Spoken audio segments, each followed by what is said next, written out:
खुदा के फजलों से हम पर है साया, गौसे आज़म का हमें दो नो जहां में है सहारा, गौसे आज़म का। मुरीदी ला तखफ़े कह कर तसल्ली दे गुलामों को, दे गुलामों को क़ियामत तक रहे बेखौफ बंदा, गौसे आज़म का खुदा के फज़ल से हम पर है साया, गौसे आज़म का। अल्लाहुम्मा सल्ली व सल्लिम व बारिक अलैहि। क़ालू सुब्हानका ला इल्म लना इल्ला मा अल्लमतना इन्नका अंतल আলিমুল হাকিম। যেটার কারণে আমাদের সমাজ আস্তে আস্তে ধ্বংসের দিকে চলে যাচ্ছে, যেটার কারণে সমাজের মধ্যে বিদ্যমান মা বাবারা কষ্ট পাচ্ছে, সেই বিষয় নিয়ে আমাকে কথা বলার জন্য অনুরোধ করেছেন। আমিও সেদিকে দৃষ্টিপাত দিয়ে কোরআনে কারিমের আয়াতে কারিমা তেলাওয়াত করেছি। আমাকে বিষয় দেওয়া হয়েছে পিতামাতার প্রতি ছেলে সন্তানের কি দায়িত্ব রয়েছে, কি কর্তব্য রয়েছে, ছেলে সন্তানরা তাদের মা বাবাকে পেলে তাদের সাথে কি ব্যবহার করবে, কি রকম আচরণ করবে, সেই বিষয়ে কথা বলার জন্য অনুরোধ করেছেন। সম্মানিত উপস্থিতি, আমাকে যে বিষয় দিয়েছেন সেই বিষয়ে আল্লাহ রাব্বুল আলামিন 1400 বছর পূর্বে তার প্রিয় হাবিব দু জাহানের বাদশা নবী কামলিওয়ালা নবী সৈয়দুস সাকলাইন নবী, যিনি 1400 বছর পূর্বে তার উম্মতদেরকে শিক্ষা দিয়েছেন, তার সাহাবায়ে কেরামদেরকে শিক্ষা দিয়েছেন কিভাবে তোমরা তোমাদের মা বাবাকে পেলে তোমরা ব্যবহার করবে। এবং আল্লাহ রাব্বুল আলামিন তার হাবিবের উপর সেই বিষয়ে কোরআনে কারীম এর আয়াত নাযিল করেছেন। সূরা বনী ইসরাঈলের 23 নম্বর আয়াতের মধ্যে আল্লাহ রাব্বুল আলামিন বলেন, وَقَضَى رَبُّكَ أَلَّا تَعْبُدُوا إِلَّا إِيَّاهُ وَبِالْوَالِدَيْنِ إِحْسَانًا إِمَّا يَبْلُغَنَّ عِندَكَ الْكِبَرَ أَحَدُهُمَا أَوْ كِلَاهُمَا فَلَا تَقُل لَّهُمَا أُفٍّ وَلَا تَنْهَرْهُمَا وَقُل لَّهُمَا قَوْلًا كَرِيمًا। আল্লাহ রাব্বুল আলামিন তার হাবিবের উপর কোরআনের আয়াত নাযিল করেছেন। আল্লাহ রাব্বুল আলামিন বলেন, বান্দারা, আমি তোমাদেরকে যেই কারণ আমি তোমাদেরকে দুনিয়ার জমিনের মধ্যে সৃষ্টি করেছি, দুনিয়ার জমিনের মধ্যে আল্লাহ রাব্বুল আলামিন সর্বপ্রথম সৃষ্টি করেছেন জিন জাতিকে। আরেকটু আওয়াজ ছোট করে দেন না, মৃদু করে দিলে আর এটা কি হবে না, সাউন্ড বক্সের আওয়াজ ছোট করে দেন। আল্লাহ রাব্বুল আলামিন বলেন, আমি আমার দুনিয়ার জমিন সৃষ্টি করেছি। দুনিয়ার জমিন সৃষ্টি করার পর আমি আল্লাহ রাব্বুল আলামিন কতগুলো মানুষদেরকে কতগুলো আমি আমার সৃষ্টি করেছি যারা আমার ইবাদত করবে। আল্লাহ রাব্বুল আলামিন দুনিয়ার জমিনের মধ্যে সর্বপ্রথম আদম আলাইহিস সালাতু ওয়াস সালামকে সৃষ্টি করার পূর্বে আল্লাহ রাব্বুল আলামিন সৃষ্টি করেছেন জিন জাতিকে। আল্লাহ রাব্বুল আলামিন পবিত্র কালামের মধ্যে বলেন, ওয়া মা খালাকাতুল জিন্না ওয়াল ইনসা ইল্লা লিয়াবুদুন। আমি আল্লাহ রাব্বুল আলামিন জিন জাতি এবং ইনসান জাতিকে সৃষ্টি করেছি একমাত্র আমি রবের ইবাদত করার জন্য। উচ্চ আওয়াজ দিয়ে বলি সুবহানাল্লাহ। তাহলে জিন জাতিরও আল্লাহর ইবাদত করে, জিন জাতির মধ্যেও ভালো মানুষ রয়েছে, আবার খারাপ মানুষ, খারাপ সৃষ্টি রয়েছে, জিনেরাও আল্লাহ রাব্বুল আলামিনকে ভয় করে, জিনেরাও আল্লাহ রাব্বুল আলামিনকে বলে রয়েছেন, এরকম জিনও রয়েছে যার কারণ আল্লাহ রাব্বুল আলামিন জিনের বিচার কিয়ামতের ময়দানের মধ্যে করবেন। কারণ হচ্ছে তাদের দায়িত্ব দিয়েছেন একটি দায়িত্ব, সেই দায়িত্ব হচ্ছে আল্লাহ রাব্বুল আলামিনের ইবাদত করা। উচ্চ আওয়াজ দিয়ে বলি সুবহানাল্লাহ। জিনের পর আল্লাহ রাব্বুল আলামিন ইনসান জাতিকে সৃষ্টি করেছেন, মানব জাতিকে সৃষ্টি করেছেন। মানব জাতির মধ্যে সর্বপ্রথম আল্লাহ রাব্বুল আলামিন যাকে সৃষ্টি করেছেন হযরত আদম আলাইহিস সালাতু ওয়াস সালামকে সৃষ্টি করেছেন। আল্লাহ রাব্বুল আলামিন যখন আদম আলাইহিস সালাতু ওয়াস সালামকে সৃষ্টি করেছেন, সৃষ্টি করার মনস্থ করেছেন, ইনসান জাতিকে যখন দুনিয়ার জমিনের মধ্যে পাঠানোর জন্য, ইনসান জাতিকে যখন সৃষ্টি করার জন্য যখন আল্লাহ রাব্বুল আলামিন মনস্থ করেছেন, তখন আল্লাহ রাব্বুল আলামিন সর্বপ্রথম তিনি ফেরেশতারা যারা রয়েছেন তাদের কাছ থেকে আল্লাহ রাব্বুল আলামিন পরামর্শ নিয়েছেন। আল্লাহ রাব্বুল আলামিন সূরা বাকারার মধ্যে আয়াত রয়েছে, وَإِذْ قَالَ رَبُّكَ لِلْمَلَائِكَةِ إِنِّي جَاعِلٌ فِي الْأَرْضِ خَلِيفَةً قَالُوا أَتَجْعَلُ فِيهَا مَن يُفْسِدُ فِيهَا وَيَسْفِكُ الدِّمَاءَ وَنَحْنُ نُسَبِّحُ بِحَمْدِكَ وَنُقَدِّسُ لَكَ قَالَ إِنِّي أَعْلَمُ مَا لَا تَعْلَمُونَ। আল্লাহ রাব্বুল আলামিন যখন ইনসান জাতি সৃষ্টি করার জন্য মনস্থ করেছেন, তখন ফেরেশতারা আল্লাহর কাছে আরজি করেছেন, ও আল্লাহ, আপনি ইনসান জাতি সৃষ্টি করবেন না, কারণ আপনি যদি তাদেরকে যদি সৃষ্টি করেন, তারা দুনিয়ার জমিনের মধ্যে গিয়ে তারা ইয়া রাব্বুল আলামিন তারা রক্তপাত করবে, তারা একজন আরেকজনের সাথে মারামারি করবে, কাটাকাটি করবে, একজন আরেকজনকে খুন করবে। ইয়া রাব্বুল আলামিন, অতএব ইয়া রাব্বুল আলামিন আপনি ইনসান জাতি সৃষ্টি করবেন না। ইয়া রাব্বুল আলামিন আপনার ইবাদত করার জন্য আর কাউকে আপনি তো আমাদেরকে ফেরেশতাদেরকে সৃষ্টি করেছেন। ও আল্লাহ, আমরা তো গুনাহ করি না, মারামারি করি না, আমরা তো ফতনা ফাসাদ করি না। ইয়া রাব্বুল আলামিন আমরা তো সব সময় আপনার জিকিরের মধ্যে মশগুল রয়েছি। উচ্চ আওয়াজ দিয়ে বলি সুবহানাল্লাহ। যখন ফেরেশতারা যখন নারাজি দিল, ফেরেশতারা যখন বললেন, ও আল্লাহ আপনি ইনসান জাতি সৃষ্টি করবেন না, তখন আল্লাহ রাব্বুল আলামিন ফেরেশতাদেরকে বললেন, ও ফেরেশতারা তোমরা তো বলতেছো ইনসান জাতি সৃষ্টি না করার জন্য। ও ফেরেশতারা আমি জানি, ক্বালা ইন্নী আ'লামু মা লা তা'লামুন। ও ফেরেশতারা তোমরা জানো না আমার ইনসান জাতিকে আমি সৃষ্টি করব, কিন্তু তারা মারামারি করবে, কাটাকাটি করবে, তারা গুনাহ করবে, গুনাহ করার পর এক সময় এসে তারা বুঝতে পারবে তারা অপরাধী। অপরাধী বুঝতে পেরে তারা আমি রব্বুল আলামিনের দরবারে মাথা নত করে দিয়ে তারা আমি রবের ইবাদত করবে।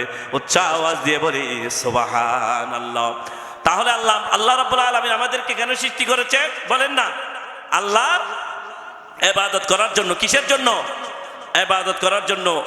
আল্লাহ রাব্বুল আলামিন যেই উদ্দেশ্য নিয়ে যেই আশা নিয়ে আমাদেরকে সৃষ্টি করেছেন, সেই আশাকে আমরা বাস্তবায়ন করতেছি আদৌ নয়। যদি আল্লাহ রাব্বুল আলামিনের যদি আশা, আল্লাহ রাব্বুল আলামিন যেই আমাদের উপর কি করেছেন, আমাদেরকে যেই কারণে সৃষ্টি করেছেন, সেটা যদি আমরা যদি মানতাম, তাহলে আমরা ইবাদত ছাড়া থাকতাম না। সেটা যদি মানতাম, আজকে মাহফিল হচ্ছে, আমরা দোকানের মধ্যে বসে থাকতাম? কখনো নয়। কারণ আমাদের অন্তরের মধ্যে আল্লাহর ভয় নাই, যার কারণে আমরা আল্লাহকে বলে থাকার কারণে আজকে আমাদের দোকানের বসাটা আমাদের ভালো লাগতেছে, মোবাইল টিপাটা ভালো লাগতেছে, আল্লাহ রসুলের মাহফিলের মধ্যে আসাটা ভালো লাগতেছে না, ঠিক কিনা? সেজন্য আল্লাহ রাব্বুল আলামিনের ভয় অন্তরের মধ্যে ধারণ করতে হবে। আল্লাহর ভয় ধারণ করা এটাই হচ্ছে তাকওয়া। এটাই হচ্ছে আপনাকে জান্নাতে নিয়ে যাওয়ার জন্য সর্বোত্তম মাধ্যম হচ্ছে তাকওয়া। উচ্চ আওয়াজে বলি সুবহানাল্লাহ। সম্মানিত যুবক ভাইরা, মুরব্বির কেরামরা, এই সুযোগ বারবার আসবে না। এই চন্দ্রপুরের মধ্যে মাহফিল হয় কয়েকটা মুসলিম হয়, পশ্চিম পাড়ার যে মাহফিল সেটা প্রতি বছর ধারাবাহিকভাবে তারা আয়োজন করে থাকেন। আর চন্দ্রপুরের এলাকাবাসীর উদ্যোগে যে মাহফিল স্কুলের ময়দানের মধ্যে হয়, বিলের মধ্যে হয়, এটা ধারাবাহিক। আর এই মাহফিল ছাড়া এই চন্দ্রপুরের মধ্যে এখন মাহফিল আছে? মাহফিল নাই। কিন্তু আগের জমানার মধ্যে মাহফিল হতে একজন মানুষ মারা গিয়েছেন, তখন তারা কি করতেন? অন্তত পক্ষে মানুষ মৃত্যুবরণ করলে তার জিয়াফত স্বরূপ, ফাতিহা স্বরূপ, ঈসা আলী সোয়াবের উদ্দেশ্যে তারা মাহফিল আয়োজন করতো, ঠিক কিনা? তখন কিন্তু এরকম মানুষের ঘরে ঘরে বিদেশওয়ালা ছিল না, ফাঁকা ঘর ছিল না, টাকাওয়ালা ছিল না, কিন্তু তাদের অন্তরের মধ্যে আল্লাহর ভয় ছিল, ঠিক কিনা? তাদের অন্তরের মধ্যে আল্লাহ রসুলের মহাব্বত ছিল, যার কারণে তাদের টাকা না থাকলেও, পয়সা না থাকলেও, ঘর না থাকলেও, তাদের কারণে তাদের মাহফিল করাটা সুযোগ কি ছিল? সহজ ছিল, ঠিক কিনা? আজকে কঠিন। আজকে দেখেন এক ঘরের মধ্যে 2-4 জন বিদেশওয়ালা রয়েছে, বিদেশওয়ালা 2-4 জন রয়েছে। এমন চন্দ্রপুরের মধ্যে এমন কোনো কি ঘর নাই, আলহামদুলিল্লাহ প্রত্যেক ঘরে ঘরে বিদেশওয়ালা রয়েছে, ঠিক কিনা? কিন্তু আমাদের মধ্যে ঈমানটা মজবুত নাই, আমাদের মধ্যে আল্লাহ রসুলের মহাব্বতটা মজবুত নাই, যার কারণে আজকে যে ইসলামিক সংস্কৃতি সেটা আস্তে আস্তে বিলুপ্তের পথে, ঠিক কিনা? আমি বলতে চেয়েছিলাম যে আয়াতের মধ্যে, আমি আয়াতে কারিমে তেলাওয়াত করেছি, ওয়া কাযা রাব্বুকা আল্লা তা'বুদু ইল্লা ইয়া, হে বান্দারা আমি তোমাদেরকে সৃষ্টি করেছি, আমি তোমাদেরকে দুনিয়ার জমিনের মধ্যে পাঠিয়েছি একমাত্র আমি আল্লাহ রাব্বুল আলামিনের ইবাদত করার জন্য। উচ্চাবাদি বলি সুবহানাল্লাহ।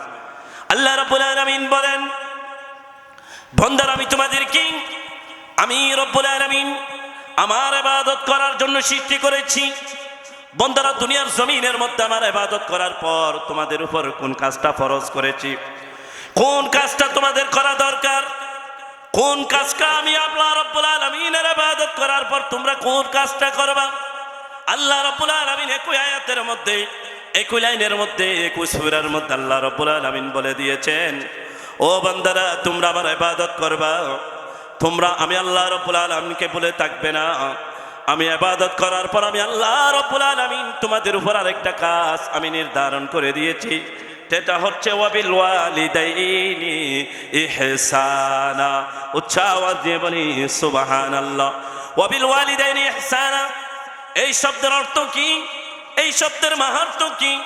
এই শব্দের অর্থ হচ্ছে তোমরা যখন তোমাদের মা বাবাকে তোমরা যখন পাবে দুনিয়ার জমিনের মধ্যে, মা বাবা তোমাদের বেঁচে থাকবে, তোমরা তোমাদের মা বাবার সাথে সুন্দর ব্যবহার করবে।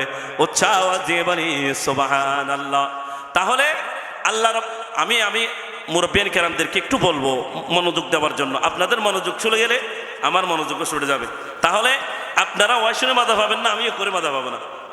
পরিশেষে সময় নষ্ট, আমার আওয়াজও নষ্ট, আমাদের এই আয়োজনও নষ্ট।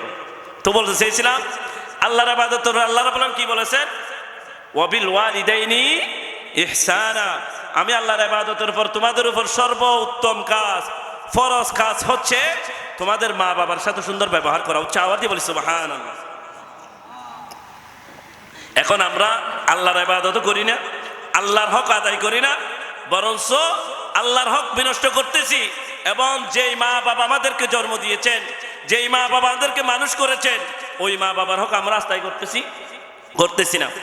আল্লাহ রাব্বুল আলামিন মা বাবা সম্পর্কে কি বলেছেন দেখেন, কোরআনে কারীমের মধ্যে আল্লাহ রাব্বুল আলামিন বলেছেন, ইম্মা ইয়াবলুগুন্না ইনদাকাল কিবরা আহাদুহুমা আও কিলাহুমা ফালা তাকুল লাহুমা উফফিন ওয়ালা তানহারহুমা ওয়া কুল লাহুমা কওলান কারীমা।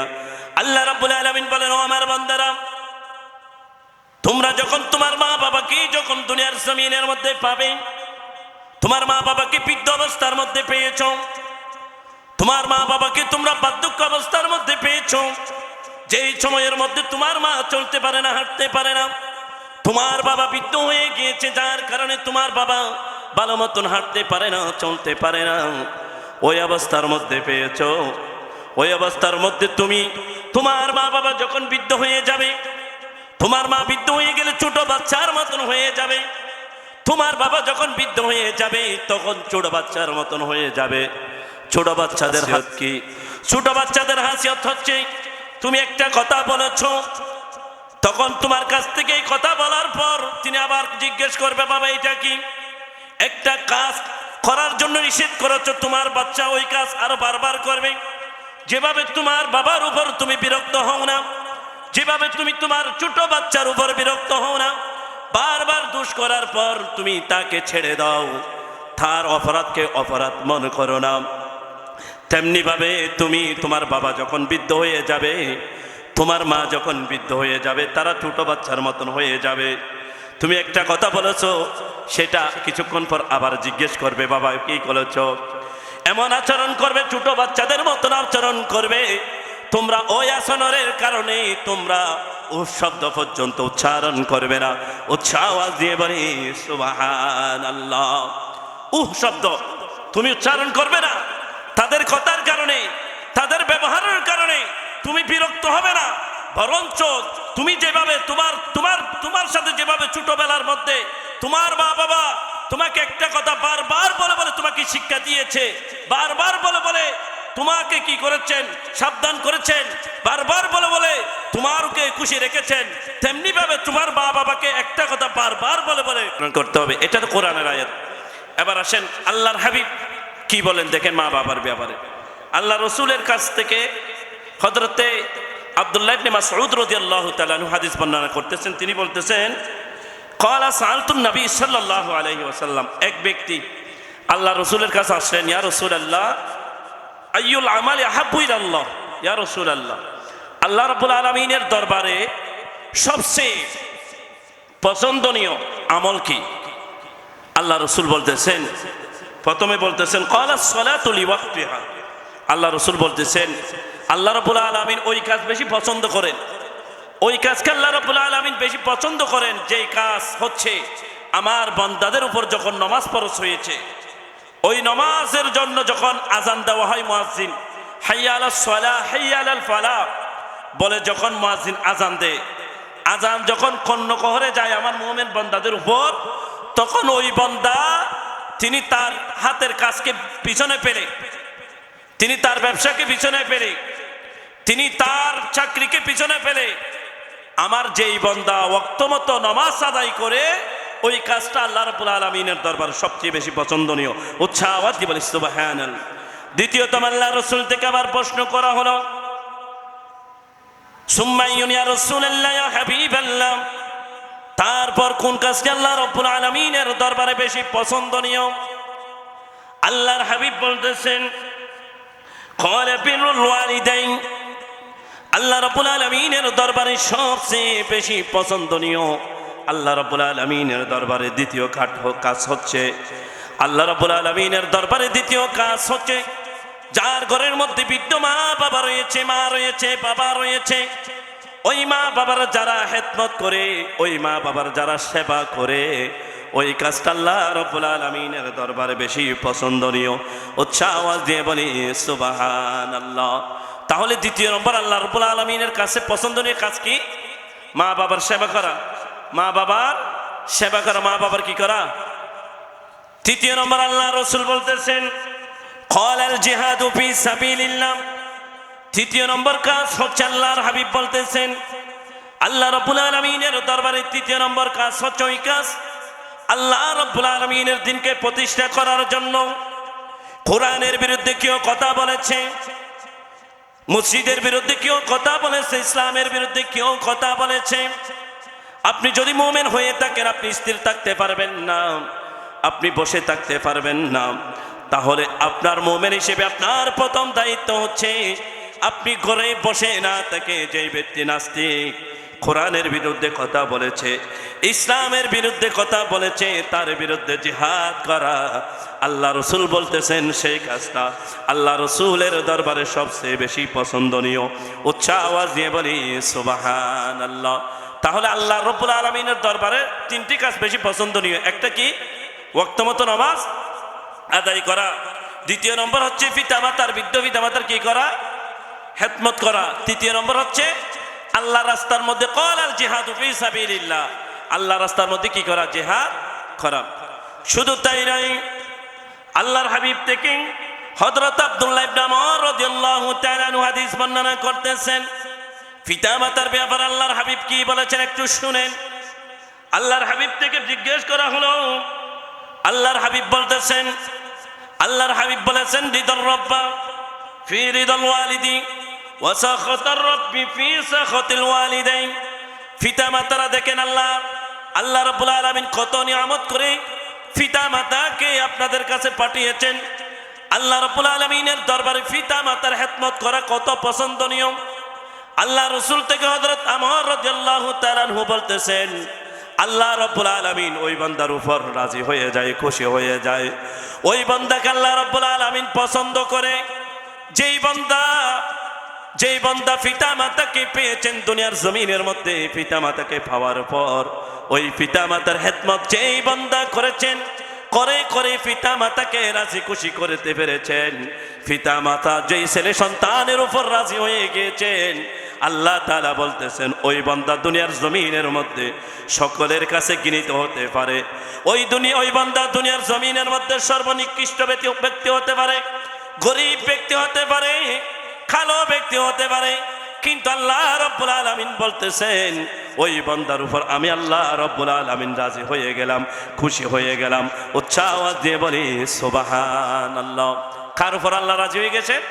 যার উপর পিতা মাতা রাজি, তার উপর। আল্লাহর হাবিব ওই হাদিসের মধ্যে বলতেছেন ওয়াসাখাতার রাব্বি ফি সাখাতিল ওয়ালিদাইন। আল্লাহ রাব্বুল আলামিন ওই বান্দার উপর নারাজ হয়ে যায় যেই বান্দা দুনিয়ার জমিনের মধ্যে তার অনেক সম্মান, যিনি দুনিয়ার জমিনের মধ্যে সভাপতি, দুনিয়ার জমিনের মধ্যে কোটিপতি, দুনিয়ার জমিনের মধ্যে টাকাওয়ালা ঘরওয়ালা, মানুষেরা তাকে সালাম দেয়, স্যালুট জানায়, যেখানে মানুষেরা তাকে প্রধান অতিথি করে।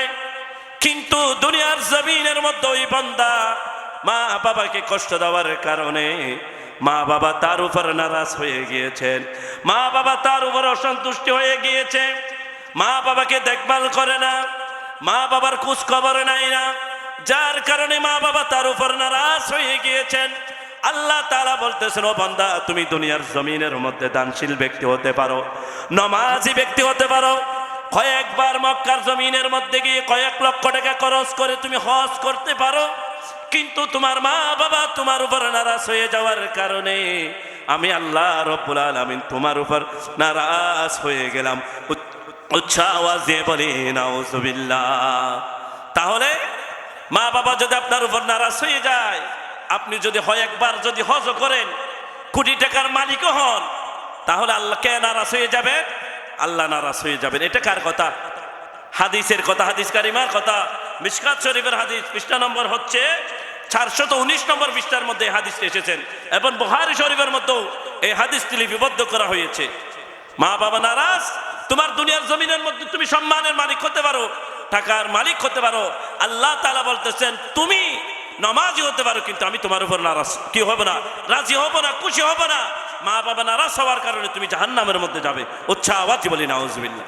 শুধু তাই নয়, রাসূল কারীম থেকে হযরত আবু হুরায়রা রাদিয়াল্লাহু তাআলা আনহু হাদিস বর্ণনা করতেছেন, তিনি বলতেছেন রাসূলুল্লাহ সাল্লাল্লাহু আলাইহি ওয়াসাল্লাম বলেছেন রগিবান ফুহু, রগিবান ফুহু, রগিবান ফুহু। এই কথা আল্লাহ রাসূল 3 বার বলেছেন। রগিবা আনফু, আনফুনত্ব নাক, রগিমত্ব দুলি মিশ্রিত হয়ে যাক। আল্লাহ রাসূল বলতেছেন ওই সমস্ত ব্যক্তির নাক দুলি মিশ্রিত হয়ে যাক, অর্থাৎ ধ্বংস হয়ে যাক। এই কথা আল্লাহ রাসূল 3 বার বলেছেন। তখন সাহাবায়ে কেরামরা জিজ্ঞেস করলেন ইয়া রাসূলুল্লাহ, ইয়া হাবিবাল্লাহ, কোন ব্যক্তি ধ্বংস হয়ে যাক, কোন ব্যক্তি হালাক হয়ে যাক? আল্লাহর হাবিব বলতেছেন ক্বালা মান আদরাকা ওয়ালিদাইহি ইনদাল কিবারি আহাদুহুমা আও কিলাহুমা সুম্মা লাম ইয়াদখুলিল জান্নাহ। আল্লাহর হাবিব বলতেছেন ওই সমস্ত ব্যক্তি ধ্বংস হয়ে যাক, ওই সমস্ত ব্যক্তি ধ্বংস হয়ে যাক যেই ব্যক্তি বৃদ্ধাবস্থার মধ্যে মা বাবাকে ফেলো, যেই বয়সের মধ্যে মা বাবা চলতে পারে না, নিজের সাহায্য নিয়ে তিনি হাঁটতে পারে না, টাকা উপার্জন করতে পারে না, তার অ্যাকাউন্টের মধ্যে কোনো টাকা নাই যেই টাকা দিয়ে মা বাবা চিকিৎসা করবে। ওই অবস্থার মধ্যে, কঠিন অবস্থার মধ্যে যেই সন্তান টাকা কামিয়েছেন, শক্তি থেকেছেন, শক্তি থাকা অবস্থার মধ্যে মা বাবাকে পাওয়ার পর মা বাবার খেদমত করে করে যেই ব্যক্তি জান্নাতের মালিক হতে পারলো না, জান্নাতের মধ্যে ঢুকতে পারলো না, আল্লাহর হাবিব বলতেছেন ওই ব্যক্তি ধ্বংস হয়ে যাক। উচ্চ আওয়াজ দিয়ে বলি নাউজুবিল্লাহ। কার জন্য আল্লাহ রাসূল লানত দিয়েছেন বলেন তো? কারা ধ্বংস হয়ে যাওয়ার কথা বলেছেন? যারা মা বাবাকে পাওয়ার পর বৃদ্ধাবস্থার মধ্যে মা বাবার খেদমত করে নাই, মা বাবার খেদমত করে করে মা বাবাকে রাজি খুশি করে করে জান্নাতের মধ্যে সুম্মা লাম ইয়াদখুলিল জান্নাহ, জান্নাতের মধ্যে প্রবেশ করতে পারে না, আল্লাহর হাবিব বলতেছেন ওই সমস্ত ব্যক্তি ধ্বংস হয়ে যাক। উচ্চা আওয়াজ দিয়ে বলি নাউজুবিল্লাহ। তাহলে মা বাবার খেদমত করার দরকার আছে কি নাই? অবশ্যই প্রত্যেক সন্তানের জন্য এটা শিক্ষণীয় বিষয়। মা বাবার খেদমত করতে হবে। আপনার যা আছে তা নিয়ে মার সেবা করেন। আপনাকে মা বাবাকে সব সময় নতুন কাপড় পরিধান করতে হবে, শুধু তাই নয়, মা বাবাকে প্রতিদিন মাছ গুস্ত খাওয়াতে হবে, শুধু তাই নয়। এটা বলেন নাই আল্লাহর হাবিব।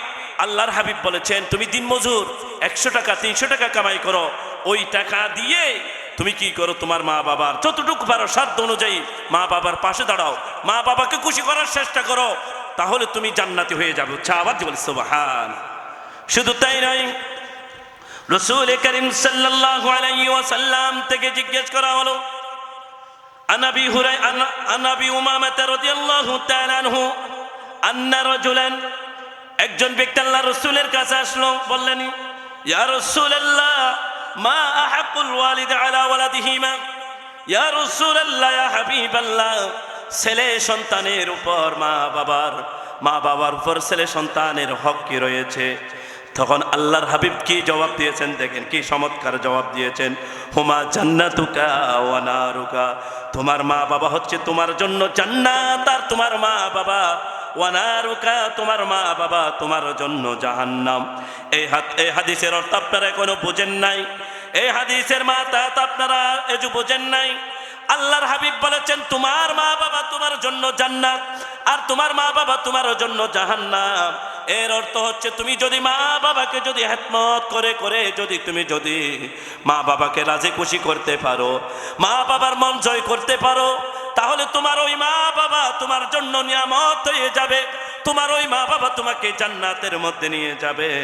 আর তুমি যদি মা বাবার খেদমত না করো, মা বাবার মনের মধ্যে কষ্ট দাও, মা যদি তোমার উপর নারাজ হয়ে যায়, নারাজ হয়ে যাওয়ার কারণে ওই মা বাবা তোমাকে জাহান্নামের মধ্যে নিয়ে যাবে।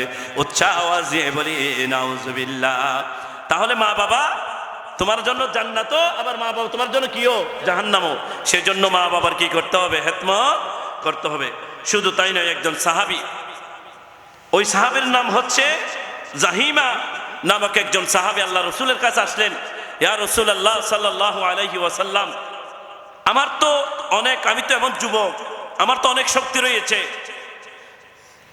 আমি তো ওই শক্তিকে আমি জিহাদের ময়দানের মধ্যে গিয়ে অতিবাহিত করতে চাই, আমি জিহাদ করতে চাই। ইয়া রাসূলুল্লাহ, আপনার ধর্মকে প্রতিষ্ঠিত করার জন্য আমি জিহাদের ময়দানের মধ্যে যেতে চাই। তখন ওই সাহাবীকে আল্লাহর হাবিব কি বলেছেন দেখেন, যখন এই আরজ করেছেন আল্লাহর হাবিব বলতেছেন তোমার ঘরের মধ্যে কে রয়েছে? তোমার বাবা আছে? ইয়া রাসূলুল্লাহ, আমার বাবা নাই, আমার বাবা ইন্তেকাল করেছে। তোমার মা রয়েছে? আল্লাহ রসুলকে বলতেছে ইয়া রাসূলুল্লাহ নাম, আমার মা রয়েছে ইয়া রাসূলুল্লাহ। তখন আমার আল্লাহর হাবিব বলতেছেন তুমি কি করো? জিহাদের ময়দানের মধ্যে যাওয়াটা তোমার জন্য ফরজ নয়, তোমার জন্য এটা আবশ্যক নয়, তোমার জন্য তোমার মায়ের খেদমত করা তোমার জন্য আবশ্যক। উচ্চ আওয়াজ দিয়ে বলি সুবহানাল্লাহ। তুমি গিয়ে জিহাদের ময়দানের মধ্যে যেতে হবে না, তুমি তোমার মা বাবার খেদমত করতে যাও, তুমি তোমার মা বাবার খেদমত করো, তাহলে তোমার জন্য জিহাদকে গিয়ে যুদ্ধ করে শহীদ হলে যে সওয়াব, তার সেই 1000 গুণ সওয়াব তোমার আমলনামার মধ্যে লিপিবদ্ধ করে দেওয়া হচ্ছে। আওয়াজ বলি সুবহান। দেখেন আমরা ওয়াইস করেন রহমতুল্লাহ আলাইহি কথা ওয়াজ করেন কি চিনেন কিনা? ওয়াইস করেন রহমতুল্লাহ আলাইহি তিনি একজন তাবি ছিলেন। কি ছিলেন? তাবি ছিলেন, কিন্তু তিনি আল্লাহ রসুলের জামানার মধ্যে কি করেছেন? জন্মগ্রহণ করেছেন এবং বুঝ হয়েছেন তার। তিনি আল্লাহ রসুলের সাহাবী হওয়ার অসংখ্য কি ছিলেন? সুযোগ ছিলেন। তিনি একদিন আল্লাহ রসুলের কাছে দরখাস্ত লিখলেন, চিঠি লিখলেন, ইয়া রাসূলুল্লাহ, আমার মনে বড় আশা, আমার মনে বড় আকাঙ্ক্ষা তামান্না রয়েছে, ইয়া রাসূলুল্লাহ, আপনার দরবারের মধ্যে যাব, আপনার দরবারের মধ্যে গিয়ে ইয়া রাসূলুল্লাহ আপনার নূরানি চেহারা দেখব, আপনার নূরানি চেহারা দেখি ইয়া রাসূলুল্লাহ আমি সাহাবী হওয়ার মর্যাদা অর্জন করতে চাই। সাহাবী কাকে বলে দেখেন?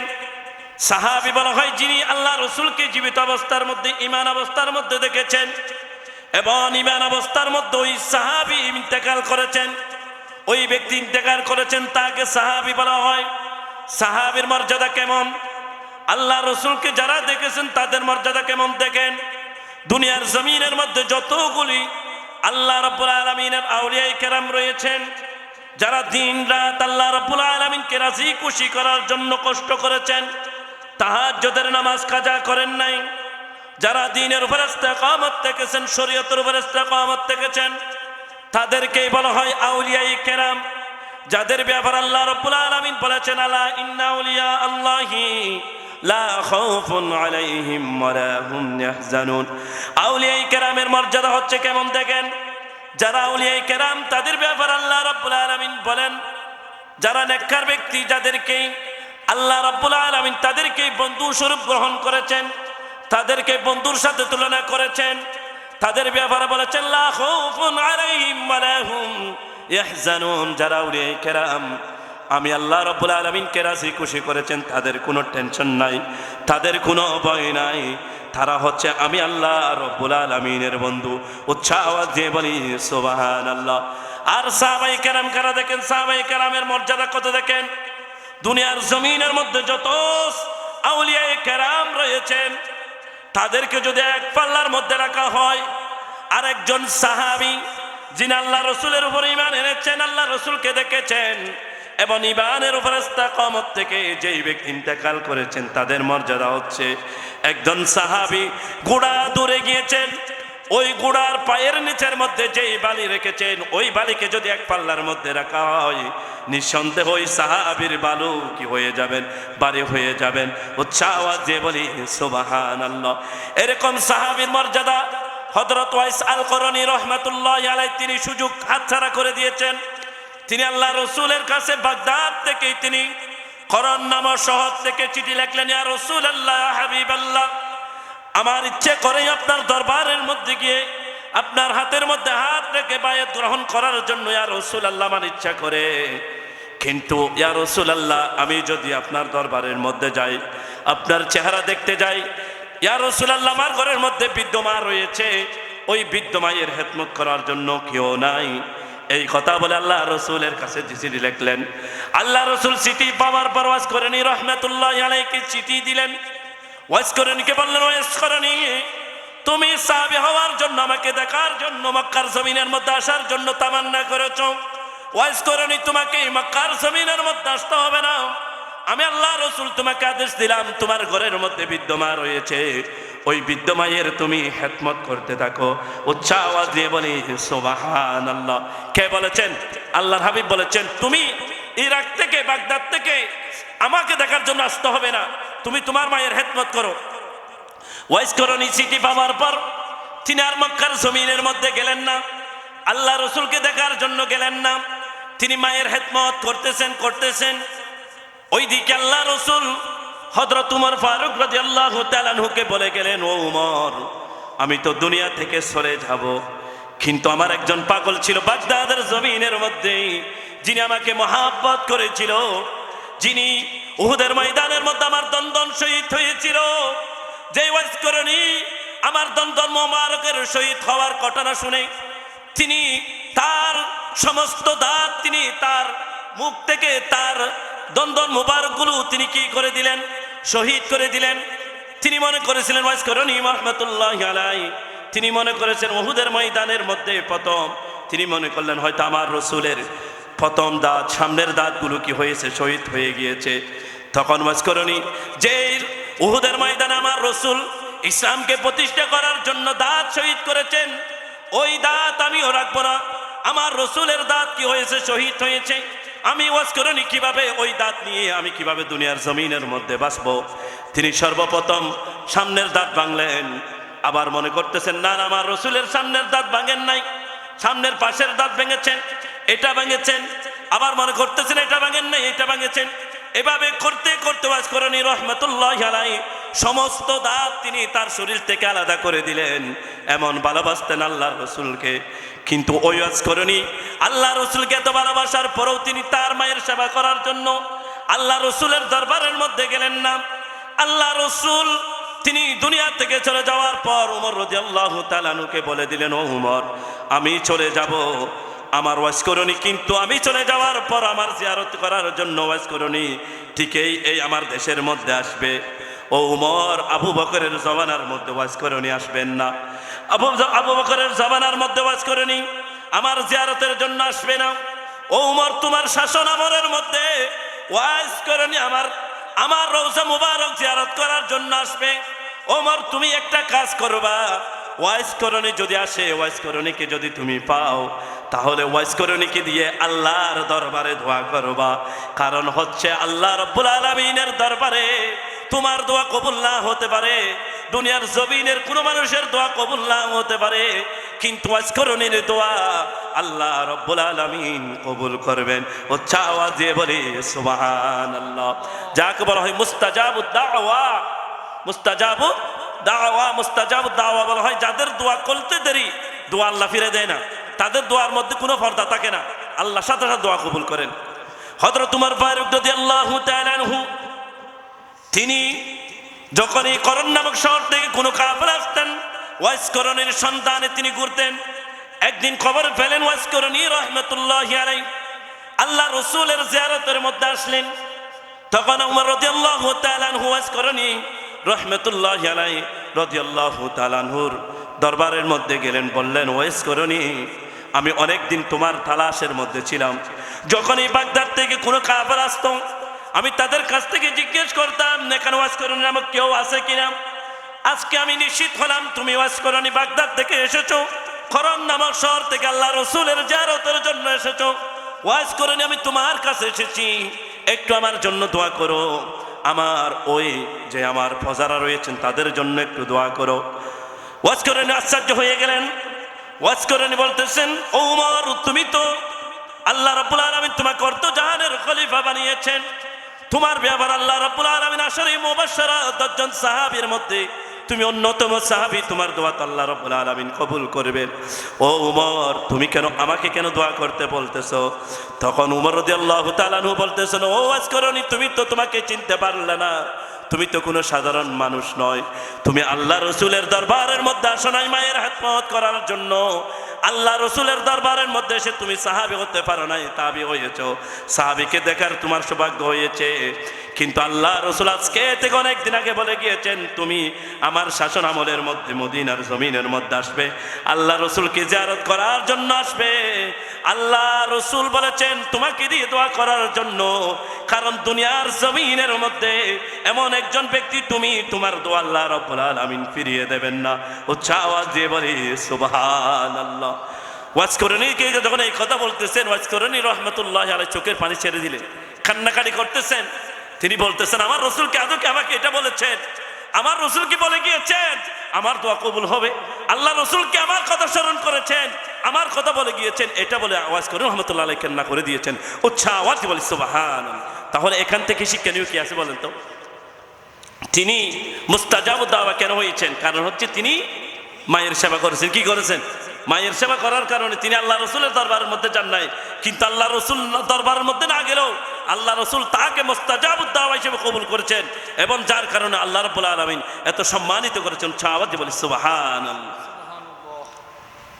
শুধু তাই নয়, রাসূলুল্লাহ সাল্লাল্লাহু আলাইহি ওয়াসাল্লামের রাসূলুল্লাহ সাল্লাল্লাহু আলাইহি ওয়াসাল্লাম বলেছেন, দুনিয়ার জমিনের মধ্যে সবচেয়ে 3টি বড় গুনাহ রয়েছে, যে গুনার উপর আর কোনো গুনাহ নাই। আল্লাহর হাবিব বলেছেন, আলা উনাব্বিউকুম বিআকবারিল কাবাইর সালাসাতান, 3টি বড় গুনাহ রয়েছে, যে গুনাহ হচ্ছে দুনিয়ার জমিনের মধ্যে সবচেয়ে বড় গুনাহ। 1 নম্বর হচ্ছে আল ইশরাকু বিল্লাহ, ইবাদতের মাধ্যমে আল্লাহর সাথে শরীক করা, ইবাদতের মাধ্যমে আল্লাহ রাব্বুল আলামিনকে, আল্লাহ রাব্বুল আলামিনের যে সিফত রয়েছে ওই সিফতগুলো অন্য মানুষের কাছে আছে সেটা মনে করা। কেমনে ভাবে আল্লাহ ইবাদতের মাধ্যমে আল্লাহর সাথে শরীক করা হয়? আমরা জানি সমস্ত ক্ষমতার মালিককে আল্লাহ, আল্লাহ ছাড়া কোনো ব্যক্তির ক্ষমতার মালিক নয়। আমরা জানি রিজিকের মালিককে আল্লাহ, ছেলে দেওয়ার মালিককে আল্লাহ, সমস্ত কিছুর মালিক আল্লাহ। আমরা অনেক সময় দেখতে পারি মানুষেরা না বুঝে না জেনে যেটা আল্লাহর গুণবাচক নাম, গুণবাচক সিফত, সেটার সাথে মানুষেরা শরীক করে থাকে।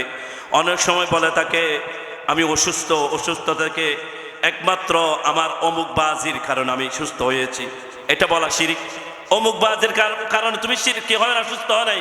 আল্লাহ রাব্বুল আলামিন তোমার শরীরের মধ্যে সেবার তাসির পয়দা করে দিয়েছেন বিদায় আল্লাহ রাব্বুল আলামিন তোমাকে সুস্থ করেছেন, ঠিক কিনা? কারো শক্তি নাই ছেড়ে দেওয়ার। অনেকে বলে অমুক বাজারের মধ্যে আমি মানস করেছি, মানস করার পর আমি বলেছি বাজার আর যদি গুচকি দাও ছেলে দাও, আমি সল দিও, সল মানত করার পর আর তুমি কি এসে ছেলে এসে এরম বলাই শিরিক। এরম কি? এগুলো শিরিক। নামাজ পড়া কার জন্য? আল্লাহর জন্য। নামাজ কার জন্য? আল্লাহর জন্য। নামাজ যদি আপনি আপনার মেহমানকে দেখানোর জন্য পড়েন, এটা কি আল্লাহর সাথে শিরিক না? তাহলে নামাজ পড়তে হবে আল্লাহকে খুশি করার জন্য। আপনি যদি আপনার মেহমানকে, আপনার বিয়াইকে খুশি করার জন্য, আপনার জামাইকে খুশি করার জন্য, আপনার শ্বশুরকে খুশি করার জন্য নামাজ পড়েন, এটা আল্লাহর সাথে শিরিক হবে না? নিঃসন্দেহে শিরিক হবে।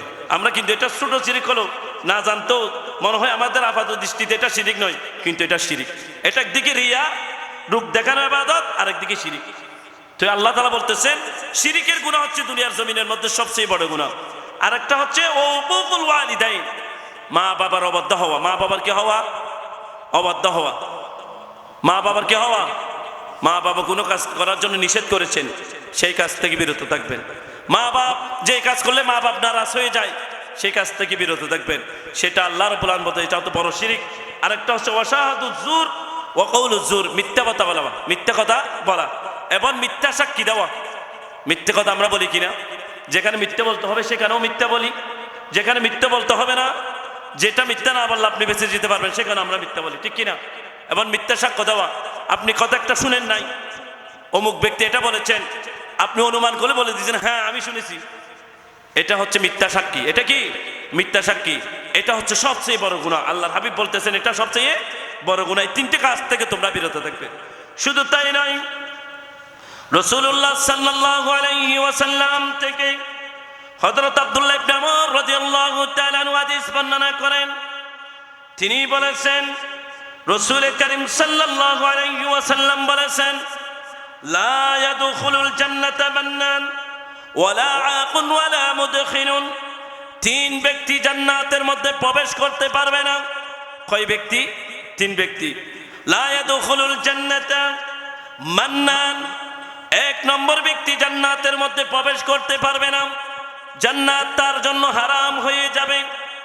এক নম্বর ব্যক্তি হচ্ছে মান্নানুন, যেই ব্যক্তি কোনো উপকার করার পর যখন কোনো জামিলার মধ্যে পড়ে যায়, মনোমালিন্য হয়ে যায়, বন্ধুত্ব ভেঙে যায়, আত্মীয়তা ভেঙে যায়, তখন যেই উপকার করেছেন ওই উপকারগুলো দেখিয়ে দেয়। আল্লাহ রসুল বলতেছেন যেই ব্যক্তি কোটা দেয়, আমরা বলি আমাদের সমাজের মধ্যে কোটা দেওয়া। আপনি একটা উপকার করেছেন কোনো সময়ের মধ্যে, যখন আপনার সাথে তার সাথে দূরত্ব সৃষ্টি হলো, মনোমালিন্য হলো, আপনার ওই উপকারটা দেখিয়ে দেওয়া। আপনি কোনো টাকা দিয়ে তাকে সহযোগিতা করেছেন, সেটা দেখিয়ে দিলেন। আপনি কোনো ব্যক্তি বিপদের মধ্যে পড়েছেন, আপনি তাকে সাহায্য করলেন, কোনো সময়ের মধ্যে তার সাথে দূরত্ব বেড়ে গেল, তখন আপনি সেটা দেখিয়ে দিলেন। আল্লাহ রসুল বলতেছেন আমার উম্মতের মধ্যে যার মধ্যে সমস্ত দোষগুলো থাকবে, ওই ব্যক্তি লা ইয়াদখুলুল জান্নাতা, জান্নাতের মধ্যে প্রবেশ করতে পারবে না, তার জন্য জাহান্নাম ওয়াজিব হয়ে যাবে। উচ্চ আওয়াজে বলি নাউজুবিল্লাহ। কোটাদানকারী ব্যক্তি আমাদের সমাজের মধ্যে আসে কি নাই? অহরহ রয়েছে। বিশেষ করে আমাদের মা বোনরা বেশি এগুলোর অভ্যস্ত। আমরা তো ছেলেরা কিছুটা হলো সেটা নিয়ন্ত্রণ করতে পারি, কিন্তু মেয়েরা দেখবেন যে অল্পতেই যে উপকার করছে সেটা দেখিয়ে দেয়, ঠিক কিনা? সেটা করবেন না। মান্নান ব্যক্তি, কোটাদানকারী ব্যক্তি জাহান্নামের মধ্যে যাবে। দ্বিতীয় নম্বর হচ্ছে ওয়ালা আকুন, যেই ব্যক্তি মা বাবার অবাধ্য হয়েছে, মা বাবার সাথে খারাপ আচরণ করেছে, মা বাবাকে নারাজ করেছে, আল্লাহর হাবিব বলতেছেন ওই ব্যক্তি জান্নাতের মধ্যে যেতে পারবে না। তৃতীয় নম্বর হচ্ছে ওয়ালা মুদমিনু খামরিন, যেই ব্যক্তি মদ্যপান করে, কি পান করে? মদ্যপান করে, নেশা জাতীয় জিনিস পান করে। আমাদের সমাজের মধ্যে মদ পানকারী ব্যক্তি নাই মনে হয়, গাঁজাটি নাই মনে হয়, জোয়াটি নাই মনে হয়। আমাদের সমাজের মধ্যে এগুলো নাই, আছে কি নাই? বরঞ্চ অতীতের চেয়ে বর্তমান সময়ের মধ্যে চট্টগ্রাম এই চন্দ্রপুরের মধ্যে গাজাটি, জুয়াটি, বাবাহুর সবচেয়ে বেশি রয়েছে, ঠিক কিনা? আপনি যদি উড়ানের এই আপনার পাহাড়ের মধ্যে আপনি যদি যান, এখনো যাবেন, হাজার হাজার পাবেন, শত শত। এখানে মদ বিক্রি করতেও রয়েছে, মদ পানকারীও রয়েছে, গাঁজা বিক্রি করতেও রয়েছে এবং গাঁজা পানকারীও রয়েছে, ঠিক কিনা? আল্লাহ রসুল বলতেছেন, যারা মদ খায়, যারা গাঁজা খায়, নেশা জাতীয় জিনিস খায়, তারা কোনোদিনও লা ইয়াদখুলুল জান্নাহ, জান্নাতের চেহারাও দেখবে না, জান্নাতের মধ্যে প্রবেশ করতে পারবে না। যুবক ভাইরা, আজকে আপনি কষ্টের অর্জিত টাকাগুলো দিন শেষে আপনি গাঁজা বক্ষণ করে খরচ করতেছেন। আপনার পরিবারের ছেলেরা, আপনার ওই টাকার হকদার হচ্ছে আপনার ছেলেরা। ওই টাকার ভরণ পোষণ করার কথা ছিল, আপনি সারাদিনের কাজের টাকা দিয়ে ছেলেদেরকে ভরণ পোষণ করার কথা ছিল, তাদেরকেই সুশিক্ষায় শিক্ষিত করার জন্য তাদের পিছনে ওই টাকা খরচ করার কথা ছিল। আপনি সেটা না করে আপনার যেই কাজ করলে আল্লাহ রসুল নারাজ হয়ে যায়, যেই কাজ করলে জাহান্নাম হারাতে যায়, ওই কাজের মধ্যে লিপ্ত রয়েছেন, ঠিক কিনা?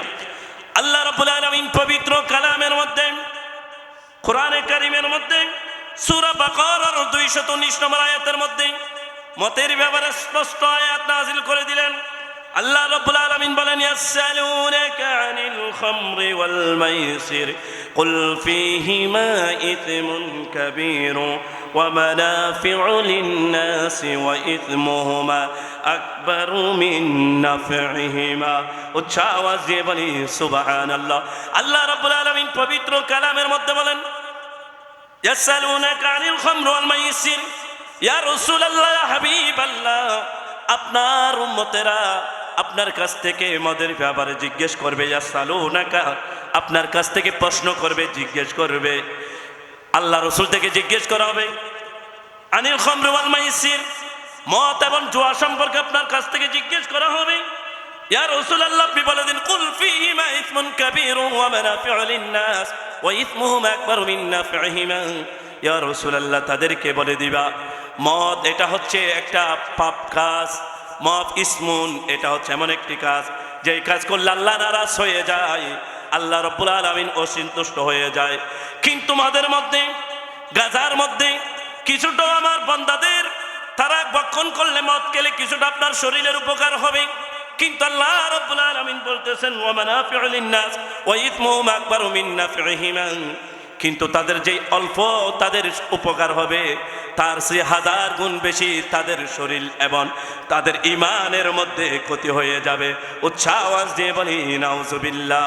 শুধু তাই নয়, আল্লাহ রাব্বুল আলামিন আরেক সূরার মধ্যে বলতেছেন, ইন্নামা ইউরিদুশ শাইতানু আন ইউকিআ বাইনাকুমুল আদাওয়াতা ওয়াল বাগদা ফিল খামরি ওয়াল মাইসির ওয়া ইয়াসুদ্দাহুম আন যিকরিল্লাহি ওয়া আনিস সালাতি ফাহাল আনতুম মুনতাহুন। আল্লাহ রাব্বুল আলামিন বলেন, মদ, জুয়া, গাঁজা, নেশা জাতীয় জিনিস এটা হচ্ছে এমন একটি জিনিস, তোমরা তোমাদের বন্ধুদের মধ্যে তুমি মদ পান করার কারণে, তুমি গাঁজা সেবন করার কারণে, নেশা জাতীয় জিনিস সেবন করার কারণে তোমার একজন বন্ধু আর একজন বন্ধুর মধ্যে তোমরা শত্রুতামি পয়দা হবে, একজন আরেকজনের উপর শত্রুতামি হবে। দেখা যায়, সেই জন্য দেখা যায় একজন মদপুর আরেকজন মদপুরকে হত্যা করে ফেলে। কিছুদিন পূর্বে আমাদের চাঁদপুরের মধ্যে একটা ঘটনা ঘটলো, একজন মদতি আর একজন মদতিকে মেরে ফেললো, ঠিক কিনা?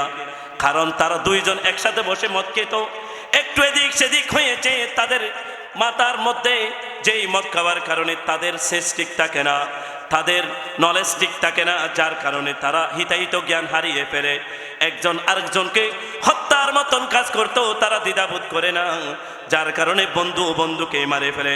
কিছুদিন পূর্বে একজন ওসি নামক একজন মহিলা, তিনি মদ পান করতো, বন্ধুদের সাথে নাইট ক্লাবের মধ্যে গিয়ে নাচ গান করতো, মদ খেত। মদের টাকা না দেওয়ার কারণে বাবা প্রতিদিন দিত, একদিন না দেওয়ার কারণে বাবা মা দুইজনকে বাথরুমের মধ্যে নিয়ে তিনি জবাই করে হত্যা করে ফেলেছেন, ঠিক কিনা? তোমরা শুনেছেন এটা? ওসি নামক একজন মেয়ে, তার বাপ ছিলেন ধনত্ব ব্যক্তি, ছিলেন কোটি টাকার মালিক, ছিলেন পুলিশ কর্মকর্তা ছিলেন তিনি। তার মা বাবা তাকে ডোন্ট মাইন্ড, মেয়েকে ছেড়ে দিয়েছেন, যেদিকে ইচ্ছে সেদিকে ঘুরে বেড়াইয়েছেন, নাইট ক্লাবের মধ্যে নাচ গান করতেন, মদ্যপান করতেন। হাজার হাজার টাকা নিয়ে মা বাবাতে খরচ করতেন, প্রতিদিন দিতেন। তারা দেখতেছেন আস্তে আস্তে ওই মেয়ে আরো বেশি খারাপ হয়ে যাচ্ছে। যখন মা বাবা যখন টাকা দেওয়া বন্ধ করে ফেললো, তাকে মদাকর্ষত্ব মদ খাবার কারণে এমন ভাবে মদে আকৃষ্ট করে ফেললো, তিনি তার মা বাবাকে টাকা না দেওয়ার কারণে তিনি জবাই করে নিজের জন্মদারিণী মা বাবাকে তিনি হত্যা করে ফেললেন। উচ্চাওয়াজ বলি নাউজুবিল্লাহ। সেই জন্য আল্লাহর হাবিব আল্লাহ রাব্বুল আলামিন তার হাবিবের উপর কোরআনে কারিমের আয়াত নাযিল করলেন, ইন্নামা ইউরিদু শাইতানু আন ইউকিয়া বাইনাকুমুল আদাওয়াতা ওয়াল বাগদাআ ফিল খামরি ওয়াল মাইসির ওয়া ইয়াসুদ্দাকুম আন যিকরিল্লাহি ওয়া আনিস সালাহ ফাহাল আনতুম মুনতাহুন। আল্লাহ রাব্বুল আলামিন বলতেছেন, মত এমন একটি বস্তু, এমন একটি জিনিস যেটা হচ্ছে কোনো মুমিনের কাজ নয়। এটা হচ্ছে ইন্নামা ইউরিদু শাইতান, এটা হচ্ছে অভিশপ্ত শয়তানের কাজ। উচ্চা আওয়াজ দিয়ে বলি সুবহানাল্লাহ। আর এই মদ খাবার কারণে বন্ধুর সাথে বন্ধুত্বামি থাকে না, আত্মীয় স্বজন একজন আরেকজনের সাথে বিপরীতমুখী অবস্থান নেয়, এবং তোমাকে ওই মদ খাবার কারণে আন যিকরিল্লাহ, আল্লাহর জিকির থেকে শয়তান তোমাকে দূরে নিয়ে যাবে, ওয়ানিস সালাহ, নামাজ থেকে তোমাকে দূরে নিয়ে যাবে। ফাহাল আনতুম মুনতাহুন, অতএব আল্লাহ তাআলা বলতেছেন, ও বান্দারা তোমরা কেন বুঝো না? উচ্চা আওয়াজ দিয়ে বলি সুবহানাল্লাহ। তাহলে মদ খাওয়া যাবে? মদ খাওয়া যাবে না। মদ খেলে আল্লাহ রাব্বুল আলামিন নারাজ হয়ে যাবেন। আল্লাহ রাব্বুল আলামিন বলতেছেন, চার শ্রেণীর ব্যক্তি জান্নাতের সুগন্ধও পাবে না। কয় শ্রেণীর ব্যক্তি? কয় শ্রেণীর ব্যক্তি আবার বলেন না? চার শ্রেণীর ব্যক্তি জান্নাতের সুঘ্রাণও পাবে না। জান্নাতে যাওয়া দূরের কথা, জান্নাতের সুঘ্রাণ, জান্নাতে যে আপনার আতুর তো আপনি দেন নাই, আতুরের খুশবু না পেলেও হেঁটে গেলে একটু বাতাসের মধ্যে খুশবু আসে কিনা? আসে। কিন্তু আল্লাহ তাআলা বলতেছেন যে তুমি তো জান্নাত পাবে না, জান্নাতের সুঘ্রাণও আল্লাহ রাব্বুল আলামিন দিবে না। এক নম্বর হচ্ছে তার মধ্যে হচ্ছে যে এই ব্যক্তি ওয়ালা মান্নান, কোটা দেয়। দ্বিতীয় নম্বর হচ্ছে সুগুলহুর ব্যক্তি। সুগুলহুর ব্যক্তি চিনে? সুগুলহুর তাদেরকে বলেন নামিমা, মানে আপনার থেকে একটা কথা নিছে, আবার আরেকজন থেকে একটা কথা নিছে, নেওয়ার পর আপনি আর আপনার বন্ধু একজন সুসম্পর্ক আছে আপনার সাথে, আপনি বলেছেন ভালোটা, আপনার ভালোটা আপনার বন্ধুকে বলে নাই, যেটা আপনি একটু করেই দোষ, এটা গিয়ে বলতেছেন ওই তুই তোর সাথে সবসময় হাঁটস, ওকে ছাড়া চা পানি খাস না, ওকে ছাড়া তো কোনো কিছু বুঝোস না, কিন্তু ও কি বলছে জানোস, এরকম বলে একটা ফেজ লাগা দিছে। আবার যারা নেশা জাতীয় দ্রব্য খায় তারা জান্নাতের সুঘ্রাণ পাবে না, বরঞ্চ আল্লাহ রাব্বুল আলামিন তাদের জন্য যারা মদ্যপান করে, নেশা জাতীয় খায়, বাবা খায়, তাদের জন্য জাহান্নামকে 500 বছরের রাস্তাকে দূরে সরিয়ে দিবেন। উচ্চা আওয়াজ দিয়ে বলি নাউজুবিল্লাহ। তাদের শাস্তি কেমন হবে?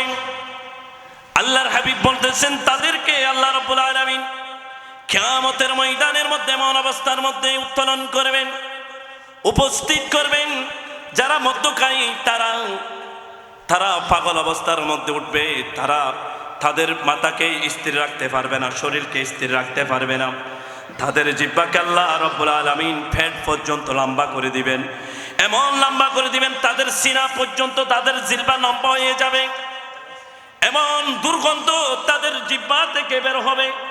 যারা মদ্য খায়, তারা বাবা খায়, ইয়াবা খায়, তাদের জিহ্বাকে আল্লাহ রাব্বুল আলামিন সিনা পর্যন্ত লম্বা করে দিবেন এবং এমন দুর্গন্ধ দিবেন, দুর্গন্ধযুক্ত করে দিবেন, দুর্গন্ধের কারণে কিয়ামতের ময়দানের মধ্যে তাদের পাশে কোনো মানুষ থাকতে পারবে না, তাদেরকে দেখে চিনে ফেলবে।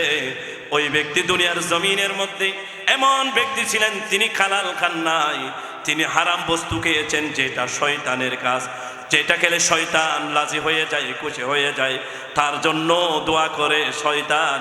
তিনি ইয়াবা খেয়েছেন, গাঁজা খেয়েছেন, সেই জন্য আল্লাহ রাব্বুল আলামিন তার জিহ্বের মধ্যে আরেকটু কমান, তার জিহ্বের মধ্যে এত দুর্গন্ধ দিয়েছেন। উচ্চ আওয়াজ দিয়ে বলি নাউজুবিল্লাহ। তাহলে মদ খাবেন? যদি আপনার ছেলে যদি মদ খায়, ইয়াবা আসক্ত হয়, তাহলে আপনার করণীয় কি? তাকে শাসন করতে হবে। আপনার বড় ভাই হিসেবে আপনার ছোট ভাই যদি বিপদে যায়, যে আপনার ভাই যদি কি জাহান্নামের পথে চলে যায়, আপনার বড় ভাই হিসেবে আপনার দায়িত্ব হচ্ছে তাকে ফিরানো, তাকে শাসন করা। আজকে আমাদের মুরব্বীরা এই কাজগুলো দেখার পরেও, অনেক মুরব্বী রয়েছে, ক্ষমতা আছে তার একটা ক্ষমতার কারণে, একটা কলের কারণে মাদকা যারা শক্ত রয়েছেন, যারা মদ খায়, তারা মদ বন্ধ করতে কি হবে? বাধ্য হবে। তারা অবাধে তারা কি করতে পারবে? মদ্যপান করতে পারবে না। কিন্তু দুঃখের বিষয়, আমরা সেটা জানা সত্ত্বেও আমাদের উদ্দেশ্য হাসিল করার জন্য তাদেরকে আমরা নিষেধ করি না, ঠিক কিনা? এরকম আছে কি নাই? এরকম অসংখ্য রয়েছে। এগুলো বললে আবার অনেকে নারাজ হয়ে যায়। নারাজ হলে হন গা আপনারা। আমি মসজিদের মধ্যে যেগুলো বললে নারাজ হয়, যেগুলো বললে তাদের শিরায় শিরা যাবে, এগুলো বলার জন্য চেষ্টা করি। আপনি নারাজ হলে আমরা চাকরি চলে যাবে আর কি। আপনি যদি নারাজ হয়ে যান, আমার সাথে কথা বলেন, কথা বলবেন বন্ধ করে দিবেন আর কি। কি হয়েছে? আল্লাহ তো রাজি হবে, ঠিক কিনা? সেজন্য আমি বলবো, যারা দায়িত্ববান ব্যক্তি রয়েছেন, ক্ষমতাবান ব্যক্তি রয়েছেন, আপনার এলাকার মধ্যে মদ খায়, আপনার এলাকার মধ্যে জোয়া খায়, আপনার এলাকার মধ্যে গাঁজা খায়, আপনি তাদেরকে চিনেন, আবার তাদেরকে সেন্টার দেওয়ার জন্য চেষ্টা করেন, তাদেরকে আপনাদের কাজের মধ্যে লাগান। তাহলে আপনি তাদেরকে সেন্টার দেওয়ার কারণে, তাদেরকে কাজে লাগাবার কারণে তারা জাহান্নামে যাওয়ার আগে আপনি প্রতিনিধি হিসেবে, আপনি অভিভাবক হিসেবে আল্লাহ রাব্বুল আলামিন আপনাকে সর্বপ্রথম জাহান্নামের মধ্যে নিয়ে যাবে, ঠিক কিনা? আল্লাহ রাব্বুল আলামিন সেই সমস্ত কাজ থেকে আমাদেরকে বেঁচে থাকার তৌফিক দান করে, সকল বলে আমিন। সম্মানিত উপস্থিতি, আমি বলতে চেয়েছিলাম পিতামাতা কেমন আমাদের জন্য নিয়ামত। আল্লাহ রসুল থেকে জিজ্ঞেস করা হলো, ইয়া রাসূলুল্লাহ সাল্লাল্লাহু আলাইহি ওয়াসাল্লাম, মা মিন ওয়ালিদিন বারিন ইয়ানজুরু নাদার রাহমাতিন ইল্লা কাতাবাল্লাহু বিকুল্লি নাদরাতিন হাজ্জাতান মাবরুরা। আল্লাহ রসুল বলতেছেন, মা বাবা হচ্ছে এমন একটি নিয়ামত, তোমরা যদি মা বাবার চেহারার দিকে যদি একবার যদি রহমতের নজরে তাকান, কিসের নজরে? রহমতের নজরে যদি একবার তাকান, তাহলে আল্লাহ রাব্বুল আলামিন তোমাকে কবুলকৃত একটি হজের সওয়াব দিয়ে দিবেন। চাওয়া দিবেন সুবহান। কিসের নজরে? রহমতের নজরে। কেমন রহমত? আপনার মা বাবা, আপনার বাবা বৃদ্ধ হয়ে গিয়েছেন, আপনি আপনার বাবার দিকে তাকিয়ে একটু কি করেছেন? চিন্তা করেছেন, এই বাবাও তো আমাকে দুনিয়ার জমিনের মধ্যে এনেছেন, এই বাবা তো আমাকে কষ্ট করে লেখাপড়া শিক্ষা করার জন্য ব্যবস্থা করে দিয়েছেন, এই বাবাও তো আমাকে লালন পালন করেছেন। এটা যদি আপনি যদি একটু যদি কি করেন, রহমতের নজরে তাকান, তাহলে আল্লাহ রাব্বুল আলামিন বলতেছেন, ও বান্দা, তুমি রহমতের নজর তাকিয়েছো, এই টাকার কারণে তুমি 4 লক্ষ 7 লক্ষ টাকা দিয়ে হজ করলে যে সওয়াব, সেই সওয়াব আমি আল্লাহ রাব্বুল আলামিন তোমার আমলনামার মধ্যে লিপিবদ্ধ করে দিব। উচ্চাস আওয়াজে বলি সুবহানাল্লাহ। সাহাবায়ে কেরামরা আল্লাহ রাসূল থেকে জিজ্ঞেস করলেন, ক্বালু ইয়া রাসূলুল্লাহ ওয়া ইন্না যারা কুল্লা ইয়াউমিন মিআতা মাররাতান, ইয়া রাসূলুল্লাহ একবার তাকালে তো একবার হজের সওয়াব পাওয়া যায়। ইয়া রাসূলুল্লাহ, আমি যদি প্রতিদিন যদি আমার মা বাবার দিকে যদি 100 বার রহমতের নজরে তাকাই, তাহলে কি 100 কি সওয়াব, আমি কি হজের সওয়াব পাবো কিনা? আল্লাহর হাবিব বলতেছেন, ক্বালা নাআম। ও আমার সাহাবীরা, ও আমার উম্মতেরা, তুমি যদি 100 বার যদি রহমতের নজরে যদি তোমার মা বাবার চেহারার দিকে তাকাও, আমি আল্লাহ রাব্বুল আলামিন তোমার আমলনামার মধ্যে 100টি কবুলকৃত হজের সওয়াব দিয়ে দিব। উচ্চ আওয়াজ দিয়ে বলি সুবহানাল্লাহ। দাতা কিতে দাতের মূল্য দিলে না মন দিলে না, দাতা কিতে দাতের মূল্য দিলে না মন দিলে না। মা বাবা তোর কত আপন, মা বাবা তোর কত আপন, বুঝলি না মন বুঝলি না, দাতা কিতে দাতের মূল্য দিলি না মন দিলি না, দাতা কিতে দাতের মূল্য দিলি না মন দিলি না। মা জননী 10 মাস দিন গরিব দরিয়া, বুকের দুধ পান করায় রাখেন বাসায়া। মা জননী 10 মাস দিন গরিবে দরিয়া, বুকের দুধ পান করায় রাখেন বাসায়া। সেই মায়ের মনে কষ্ট দিতে, সেই মায়ের মনে কষ্ট দিতে একটু ভাবলি না, দাতা কিতে দাতের মূল্য দিলি না মনে দিলি না, দাতা কিতে দাতের মূল্য দিলি না মনে দিলি না। বাবা কত কষ্ট করে সংসার চালাইছে, ভালো জিনিস সে না খায় তোরে খাওয়াইছে। বাবা কত কষ্ট করে সংসার চালাইছে, ভালো জিনিস সে না খায় তোরে কাওয়াইছে সেই বাবারই একটি আদেশ সেই বাবারই একটি আদেশ মান্য করলি না দাতা কিতে দাতের মূল্য দিলি না মনে দিলি না দাতা কিতে দাতের মূল্য দিলি না মনে দিলি না মোহাব্বতে মা বাবার মুখ একবার দেখিলে কবুল হওয়া একটি হজের সাওয়া মিলে হাতের কাছে জান্নাতে পেয়ে হাতের কাছে জান্নাতে পেয়ে মর্ম বুঝিলি না দাতা কিতে দাতের মূল্য দিলি না মনে দিলি না দাতা কিতে দাতের মূল্য দিলি না মন দিলি না ঠিক কিনা আমাদের মা বাবা আমাদেরকে এত বেশি স্নেহ করেছেন ভালোবেসেছেন ঘরের মধ্যে অভাব থাকতো ঘরের মধ্যে অভাব থাকলে তিনি যখন কোনোদিন যখন আপনার ওই ইনকাম থেকে যখন কোনো টাকা কি করতেন বাঁচাইতেন ওই টাকা দিয়ে যদি কোনোদিন যদি কোনো ভালো জিনিস আনতো সেটা তিনি নিজে না খেয়ে মা বাবা আপনার পাতের মধ্যে তুলে দিয়েছেন ঠিক কিনা আমরা যখন মাদ্রাসার মধ্যে পড়তাম তখন আমরা মাদ্রাসা থেকে আসলে আমাদের মা বাবা এমন আমাদেরকে ভালোবাসতেন তারা না খেয়ে ভালো জিনিসটা আমাদের জন্য রেখে দিচ্ছেন ঠিক কিনা সেই মা বাবা আজকে আমাদের সমাজের মধ্যে থাকে কিন্তু অনেক সময় দেখা যায় আমরা ইনকাম করার পর বিদেশ থাকার পর মা বাবাকে অবহেলা করি আমরা আমাদের স্ত্রীদেরকে আমরা প্রায়োরিটি বেশি দিই আমাদের মা বাবাদেরকে আমরা প্রায়োরিটি দেয় না আমাদের মা বাবাদেরকে আমরা যতটুকু সম্মান করা সেটা সম্মান করি না আমরা আমাদের মা বাবার চেয়ে স্ত্রীকে প্রায়োরিটি দেওয়ার কারণে আমরা আমাদের দুজককে আমাদের এই পরকালকে আমরা দুজকে পরিণত করতেছি ঠিক কিনা একজন আল্লাহ রসুলের সাহাবী হযরত আলকামা রাদিয়াল্লাহু তাআলা আনহু তিনি একজন ধার্মিক একজন ব্যক্তি ছিলেন নমাজি ব্যক্তি ছিলেন দানশীল ব্যক্তি ছিলেন তিনি যখন মৃত্যুশয্যায় উপনীত হলেন তখন আল্লাহ রসুলের কাছে খবর গেল ইয়া রাসূলুল্লাহ আপনার সাহাবী হযরত আলকামা রাদিয়াল্লাহু তাআলা আনহু তিনি অনেক অসুস্থ আমার মনে হয় তিনি আর বাঁচবে না ইয়া রাসূলুল্লাহ তাকে অনেক কষ্ট করে কালিমা পড়ানোর জন্য চেষ্টা করতেছি তিনি কালিমা পড়তে পারতেছে না আল্লাহর হাবিব দু জাহানের বাদশা নবী তিনি হযরত বেলাল রাদিয়াল্লাহু তাআলা আনহু হযরত আলী রাদিয়াল্লাহু তাআলা আনহুকে আলকামার ঘরের মধ্যে পাঠালেন বলতেছেন ও আমার সাহাবীরা তোমরা আমার আলকামার ঘরের মধ্যে যাও আমার আলকামাকে তোমরা শেষ বিদায়টা কালিমা পড়ানোর মাধ্যমে বিদায় দেওয়ার চেষ্টা করো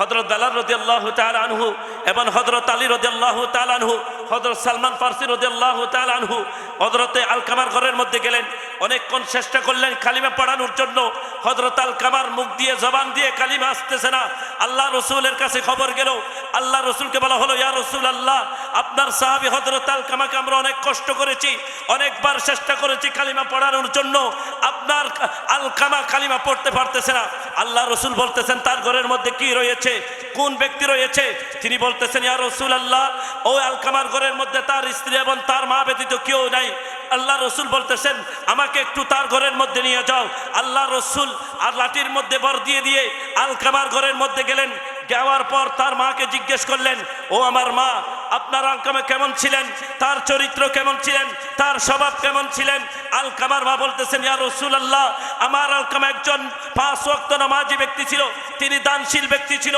তার কাছে কোনো গরিব মানুষ আসলে ফিরত দিতেন না ইয়া রাসূলুল্লাহ তার আল্লাহর রাস্তার মধ্যে দান করেছেন আল্লাহ রাসূল বলতেছেন তার কি আর কি দোষ ছিল ইয়া রাসূলুল্লাহ আমার আলকামা সব দিক দিয়ে 100 নম্বর পাওয়ার মতন যোগ্যতা রাখে কিন্তু আমার আলকামার একটা দোষ ছিল আমার আলকামা তার স্ত্রীকে প্রাধান্য দিত তার স্ত্রীর কথা শুনে শুনে আমার সাথে খারাপ ব্যবহার করেছে আমার যার কারণে আমার আলকামার উপর আমি নারাজ হয়ে গেলাম উচ্চ আওয়াজ দিয়ে বলি নাউজুবিল্লাহ আল্লাহ রাসূল বুঝে গেলেন আলকামার জবান দিয়ে কেন কালিমা আসতেছে না আল্লাহ রাসূল বুঝে গেলেন আল্লাহ রাসূল বললেন ও আমার মা তোমার আলকামাকে তুমি মাফ করে দাও আলকামার মা বলে না আমি মাফ করব না আমাকে অনেক বেশি কষ্ট দিয়েছে আল্লাহ রাসূল বলতেছেন ও আমার সাহাবীরা তোমরা লাকড়ি জোগাড় করো আলকামাকে জীবিত অবস্থার মধ্যে ওই অবস্থার মধ্যে তাকে জ্বালিয়ে দেওয়া হবে আলকামার মা বললেন ইয়া রাসূলুল্লাহ ইয়া হাবিবাল্লাহ আমি বাঁচে থাকা অবস্থার মধ্যে আমার ছেলেকে আমি 10 দিন গর্ভধারণ করেছি, এই ছেলের জন্য আমি অনেক কষ্ট করেছি। আমি বাঁচে থাকা অবস্থার মধ্যে আমার ছেলেকে তুমি কি জীবিত অবস্থার মধ্যে অগ্নির মধ্যে জ্বালিয়ে দিবে সেটা আমি সহ্য করতে পারবো না। আল্লাহ রসুল বললেন, ও আলকামার মা, তুমি যদি তোমার ছেলেকে মাফ না করো, এটা তো আগুন, দুনিয়াবি আগুন, এর চেয়ে 70 গুণ বাড়ি আগুন হচ্ছে জাহান্নামের আগুন। আপনার ছেলেকে 70 গুণ আরো তেজ বিশিষ্ট আগুনের মধ্যে জ্বলতে হবে। আর যদি আপনি যদি মাফ করে দেন তাহলে তিনি ক্ষমা পেয়ে যাবে। আলকামার মা সাথে সাথে বললেন, ইয়া রাসূলুল্লাহ, ইয়া হাবিবাল্লাহ, আমার ছেলে আগুনের মধ্যে জ্বলবে, আমি সেটা সহ্য করতে পারবো না। ইয়া রাসূলুল্লাহ, আমি মাফ করে দিলাম। আল্লাহর হাবিব বলতেছেন, ও বেলাল, তুমি যে দেখো আলকামা কালিমা পড়তেছে না। বেলাল দূর দিলেন, ওইদিকে আল্লাহ রসুলের সাহাবীর মা মাফ করে দিলেন। বেলাল যেতে যেতে দেখতেছেন আলকামা পড়তেছেন, লা ইলাহা ইল্লাল্লাহু মুহাম্মাদুর রাসূলুল্লাহ। উচ্চ আওয়াজ দিয়ে বলি সুবহানাল্লাহ। তাহলে মায়ের বদদুয়ার কারণে শেষ নিদানকালে আপনি যখন সাকরাতের মতের মধ্যে যখন আপনাকে যখন শুয়ে যেতে হবে, ওই অবস্থার মধ্যে যদি আপনি যদি মা বাবার মনের মধ্যে কষ্ট দেন, আপনাকে বেঈমান হিসেবে কি করতে হবে, বিদায় নিতে হবে। সেজন্য আমি অনুরোধ জানাবো যুবক ভাইদের প্রতি, আমাদের রাগ আছে, আমাদের কষ্ট আছে, অনেক সময় আমরা রাগান্বিত হই। আপনি যদি চেষ্টা করবেন আপনার রাগকে নিয়ন্ত্রণ করার জন্য, যদিও বা না পারেন, কোনো কারণে যদি বড় কথা বলে ফেলেন, পরিশেষে গিয়ে তাদের কাছে মাপ চেয়ে নেবেন, ঠিক কিনা? আপনার মা বাবা মাফ করে দিবেন। মা বাবা এমন একটি জিনিস, আপনি হাজারো কষ্ট দেওয়ার পর যখন বলেন আমি কষ্ট করেছি, মা আমাকে মাফ করে দেন, রহমতের মা বলবেন, বাবা আমি তোমাকে মাফ করে দিয়েছি। সেজন্য আমি অনুরোধ জানাবো, যদি দুনিয়া বা আখিরাতের মধ্যে যদি আপনি যদি কি করতে চান, কামিয়াবি নসিব করতে চান, মা বাবাকে কষ্ট দেওয়া যাবে না, মা বাবার সাথে খারাপ আচরণ করা যাবে না। আরও অনেক কথা বলার রয়েছে, যেহেতু আমার হুজুর চলে এসেছেন, আমি আমার বক্তব্যকে দীর্ঘায়িত করতেছি না। আরেকটা ঘটনা আপনাদেরকে বলি, আপনি যদি মাকে রাজি করেন, মা বাবা তো রাজি হয়ে যায়, তাহলে আপনি জান্নাতের মধ্যে যাবেন, সেটা গ্যারান্টেড। কারণ মুসা আলাইহিস সালাতু ওয়াস সালামকে নাম শুনেছেন কিনা? মুসা আলাইহিস সালাতু ওয়াস সালাম আল্লাহর কাছে জিজ্ঞেস করতেছেন, আল্লাহর কাছে কথা বলেন, তিনি বলতেছেন, ও আল্লাহ, আপনি তো আমাকে আপনার সাথে কথা বলার জন্য সুযোগ করে দিয়েছেন, আমি একটা প্রশ্ন করতে চাই। আমি দুনিয়া থেকে চলে গেলে আমি নবী হিসেবে আমাকে যেই জান্নাত দিবেন, ওই জান্নাতের মধ্যে আপনি কাকে আমার সাথী সঙ্গী হিসেবে রাখবেন? মুসা আলাইহিস সালাম কার থেকে জিজ্ঞেস করছেন? আল্লাহর থেকে। আল্লাহ ওহী করলেন, ও মুসা, তোমার সাথে যিনি তোমার সঙ্গী হবে জান্নাতের মধ্যে, তিনি হচ্ছেন একজন কসাই। একজন কি? কসাই। কি কসাই? মুসা আলাইহিস সালাতু ওয়াস সালামের সাথে জান্নাতের মধ্যে সঙ্গী হবে। আপনারা তো মনোযোগী হারিয়ে ফেলছেন, আর কি কথা বলবো? মনোযোগ হারালে কথা আসবে না আমার। বলতে চাইছিলাম কি, তোমার সাথে যিনি জান্নাতের মধ্যে থাকবেন তিনি একজন কসাই, গোস্ত বিক্রেতা। গোস্ত বিক্রেতা ভালো নাকি খারাপ বলেন তো? দুনিয়ার মধ্যে সুর নম্বর 1 থাকলে সেটা হচ্ছে কি? কসাই। আপনাকে দিবেন যে আপনার পাল্লার মধ্যে 200 গ্রাম বাড়তি, আপনি মাফি আসবেন দেখেন 100 গ্রাম কম, ঠিক কিনা? গোস্ত যখন আপনাকে 900 টাকার ধরে গোস্ত নিচ্ছেন, আপনি লান কাটা, আপনাকে অর্ধেক দিবে হ্যাঁ এই কি চিন্নায়, আর একটা দিবে গোস্ত। তাহলে কসাই ভালো নাকি খারাপ? আমরা জানি কসাই হচ্ছে চুর, কসাই হচ্ছে এটা এমন একটা পেশা, সৎ মানুষ আছে মাশাআল্লাহ মাশাআল্লাহ কিছু আছে, কিন্তু অধিকাংশ মানুষ কি? কসাই, চুর। কিন্তু মুসা আলাইহিস সালাতু ওয়াস সালামকে বলতেছেন, আপনার সাথে যিনি জান্নাতের অধিবাসী হবেন, জান্নাতের মধ্যে অবস্থান করবেন, সাথী হবেন, সঙ্গী হবেন, তিনি হচ্ছেন কসাই। মুসা আলাইহিস সালাম আচ্ছা হয়ে গেলেন, আমি একজন এত বড় নবী, আমার সাথে একজন কসাই, কসাই কি হবেন? কসাই আমার সাথে জান্নাতের মধ্যে থাকবেন। মুসা আলাইহিস সালাম বললেন, ও আল্লাহ, যে ব্যক্তি আমার সাথে কসাই জান্নাতের মধ্যে থাকবেন, আমি একটু তাকে দেখতে চাই। আল্লাহ রাব্বুল আলামিন বললেন, ওই মুখ জায়গার মধ্যে যাও, অমুক ব্যক্তি, ওর গঠন এরকম, ওকে দেখতে এরকম, ওর কাছে যাও, ইনি হবেন তোমার জান্নাতের চাবি। মুসা আলাইহিস সালাতু ওয়াস সালাম গেলেন, তিনি গোস্ত বিক্রি করতেছেন, সবগুলো দেখলেন। দেখার পর যখন গোস্ত বিক্রি হয়ে গেল, তখন ওই ব্যক্তি দেখতেছেন ওই গোস্তের মধ্যে যেইগুলো আমরা বলি যেগুলো সুস্বাদু খাবার, কলিজা, ফেরসা, এগুলো তিনি বিক্রির অংশ থেকে তিনি এগুলো আলাদা করে লিখে দিলেন। যখন বাড়ির মধ্যে চলে যাচ্ছেন, ওই জিনিসগুলো তিনি ঘরের মধ্যে নিয়ে গেলেন। দেখতেছেন যে ওই অবস্থা দেখে মুসা আলাইহিস সালাম বলতেছেন, ভাই, মুসা আলাইহিস পরিচয় গোপন করলেন, বলতেছেন, আমি একটু আপনার সাথে আপনার বাড়িতে মেহমান হতে চাই। কারণ তার উদ্দেশ্য হচ্ছে ওই ব্যক্তির আমল কি, তিনি কোন কাজ করেন, যার কারণে আল্লাহ রাব্বুল আলামিন তার সাথে আমার জান্নাতের মধ্যে থাকার ব্যবস্থা করে দিন। তার কি এমন স্পেশাল আমল রয়েছে এটা দেখার জন্য। মূসা আলাইহিস সালাতু ওয়াস সালাম বললেন, আমি আপনার সাথে মেহমান হতে চাই, আপনার ঘরের মধ্যে যেতে চাই। ওই ব্যক্তি একজন ভালো মানুষ, তিনি যখন মেহমানের যখন মূসা আলাইহিস সালাতু ওয়াস সালাম প্রস্তাব দিলেন, তিনি প্রস্তাবকে প্রত্যাখ্যান করলেন না, গ্রহণ করলেন। তিনি তাকে মেহমান হিসেবে নিয়ে গেলেন। মেহমান হিসেবে যখন নিয়ে গেলেন, দেখতেছেন ওই ব্যক্তি যখন ঘরের মধ্যে গেলেন, তিনি সর্বপ্রথম কোনো কাজ করলেন না। দেখতেছেন একটা দোলনার মধ্যে একজন বৃদ্ধ মহিলা, যিনি অসুস্থ হতে হতে, যিনি বৃদ্ধ হওয়ার কারণে চিকন হয়ে গেলেন। ওই ব্যক্তি সর্বপ্রথম যে গোশতগুলো নিলেন, তিনি রান্না করলেন। রান্না করার পর ওই মহিলাকে তিনি ওই দোলনা থেকে নিচে নামালেন। নামানোর পর তাকে পরিষ্কার করলেন, সুন্দর কাপড় পরিধান করালেন।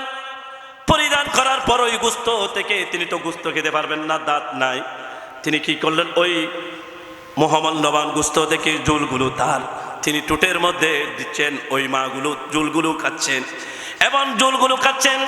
সাথে সাথে ওই মাঝখানে তিনি দোয়া করতেছেন, আল্লাহর কাছে বলতেছেন, ও আল্লাহ, এই জমানার মধ্যে সবচেয়ে সম্মানিত নবী হচ্ছেন, রসুল হচ্ছেন হযরত মূসা আলাইহিস সালাতু ওয়াস সালাম। ও আল্লাহ, আমার ছেলে আমার এত খেদমত করেছে, এত আমার সেবা করেছে, আমার ছেলের উপর আমি রাজি হয়ে গিয়েছি, খুশি হয়ে গিয়েছি। ও আল্লাহ, আমার ছেলের উপর আমি এমন রাজি হয়েছি। ও আল্লাহ, আপনার দরবারে দোয়া করতেছি, এই ছেলেকে জগৎ বিখ্যাত নবী হযরত মূসা আলাইহিস সালাতু ওয়াস সালামের সাথে হাসর করাইও। উচ্চ আওয়াজ দিয়ে বলি সুবহানাল্লাহ। আর যখন আমার মা যখন মূসা আলাইহিস সালাতু ওয়াস সালামের সাথে হাসর করানোর জন্য দোয়া করে, আমি কষাই আমার মায়ের দোয়া দেখে দেখে আমি কি করি, হাসি। মূসা আলাইহিস সালাতু ওয়াস সালাম বলতেছেন, বাবারে, তুমি তো বড় ভাগ্যবান, তুমি তো বড় ভাগ্যবান। তোমার মায়ের সেবা করার কারণে, তোমার মাকে রাজি খুশি করার কারণে, তোমার মা মূসা আলাইহিস সালাতু ওয়াস সালামের সাথে তোমার হাসর করানোর জন্য দোয়া করেছেন। আল্লাহ রাব্বুল আলামিন তোমার মায়ের দোয়া কবুল করেছেন, মূসা আলাইহিস সালাতু ওয়াস সালামের সাথে হাসর করার ব্যবস্থা করে দিয়েছেন। আল্লাহ রাব্বুল আলামিন, তুমি হয়তো আমাকে চিনতে পারো না, আমি হচ্ছি যার সাথে তোমার সাথে জান্নাতের সাথে কবুল করেছেন, আমি হচ্ছি সেই মূসা। উচ্চ আওয়াজ দিয়ে বলি সুবহানাল্লাহ। তাহলে তুমি দিনমজুর হতে পারো, তুমি রাজমিস্ত্রি কাজ করতে পারো, রিকশা চালাতে পারো, তুমি গরিব হতে পারো, কিন্তু তুমি যদি তোমার মায়ের সাথে যদি ভালো ব্যবহার করো, মাকে যদি সেবা করে করে মায়ের মন জয় করতে পারো, তাহলে তোমাকে আল্লাহ রাব্বুল আলামিন এমন স্থানের মধ্যে জান্নাত দিবে, এমন স্থানের মধ্যে তোমাকে, এমন স্থান তোমাকে আল্লাহ রাব্বুল আলামিন দিবেন, যেটা তুমি কল্পনা করেও, তুমি সেটা অনুধাবন করেও তুমি আনতে পারবে না। উচ্চ আওয়াজ দিয়ে বলি সুবহানাল্লাহ। সেজন্য কবি বলেছেন, তিনি বলেছেন, কি বলেছেন, খেদমতে বাস দরফেদর কুন সুবে হেসাম তাকে বাসি দর দোয়ালাম নেকে নাম। তুমি যদি দুনিয়ার জমিনের মধ্যে এবং আখিরাতের জমিনের মধ্যে তুমি যদি কামিয়াবি করতে চাও, তাহলে তুমি কি করো, সকাল সন্ধ্যা তোমার মা বাবার খেদমত করতে থাকো। উচ্চ আওয়াজ দিয়ে বলি সুবহানাল্লাহ। খেদমতে মা দরফেদর কুন সুবে হেসাম তাকে বাসি দর দোয়ালাম নেকে নাম। তোমার জন্য কি হয়ে যাবে, আল্লামা শেখ সাদী রহমতুল্লাহ আলাইহি ইস্তার মধ্যে বলেছেন, হেদমতে মা দরফদর কুন সুবে হেসাম, তুমি সকাল সন্ধ্যা তোমার মা বাবার হেদমত করো, তাহলে তাকে বাসি দর দু আলম নেকে নাম, তোমার জন্য কি হয়ে যাবে, দুই আলম মানে ইহকাল পরকাল তোমার জন্য কি হয়ে যাবে, রোশন হয়ে যাবে। উচ্চ আওয়াজে বলি সুবহানাল্লাহ। মা বাবার হেদমত করবেন তো ইনশাআল্লাহ। আল্লাহ রাব্বুল আলামিন আমাদের প্রত্যেককেই মা বাবার খেদমত করার তৌফিক দান করুক। আল্লাহ রাব্বুল আলামিন আমাদের প্রত্যেককে মা বাবার সাথে সুন্দর ব্যবহার করার তৌফিক দান করুক। আজকের মাহফিলকে আল্লাহ রাব্বুল আলামিন কবুল আর মঞ্জুর করুক। সকলে বলি আমিন। ওয়া আখিরু দাওয়ানা আলহামদুলিল্লাহি রাব্বিল আলামিন। আসসালামু আলাইকুম ওয়া রাহমাতুল্লাহি ওয়া বারাকাতুহু।